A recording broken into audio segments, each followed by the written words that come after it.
2026-এর বিধানসভা নির্বাচন প্রায় এসেই গেল। প্রথমবার ভোট দিলে পুরো প্রক্রিয়াটা চলুন জেনে নেওয়া যাক। প্রথমবার ভোট দিতে গেলে মনে কিন্তু অনেক প্রশ্ন আসেই। চলুন সব উত্তর জেনে নিই।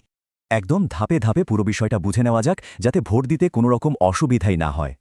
ভোট দিতে যাওয়ার আগে অবশ্যই নিজের ভোটার কার্ড বা ইপিক কার্ডটার সাথে রাখতে হবে কিন্তু। আচ্ছা, ভোটার কার্ড খুঁজে না পেলেও চিন্তার কিছু নেই, আরও অনেক উপায় আছে। এই 12টা ডকুমেন্টের মধ্যে যে কোনো একটার আসল কপি দেখালেই কিন্তু হয়ে যাবে।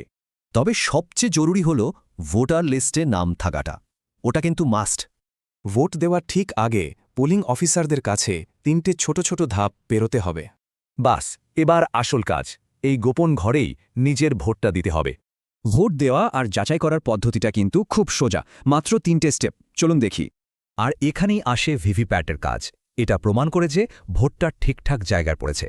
ভিভিপ্যাটের স্লিপটা কিন্তু মাত্র 7 সেকেন্ডের জন্যই দেখা যাবে, তাই খেয়াল রাখতে হবে। স্লিপটা যেই বক্সে পড়বে, আপনার ভোট দেওয়ার কাজ সফলভাবে শেষ হয়ে গেল। ভোট যাতে সুষ্ঠুভাবে হয় তার জন্য কয়েকটা জরুরি নিয়ম আছে। চলুন জেনে নিই।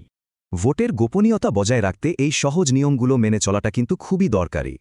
প্রত্যেকটা ভোট কিন্তু রাজ্যের ভবিষ্যৎ ঠিক করে দেয়, তাই নির্ভয়ে ভোট দেওয়াটা খুব জরুরি।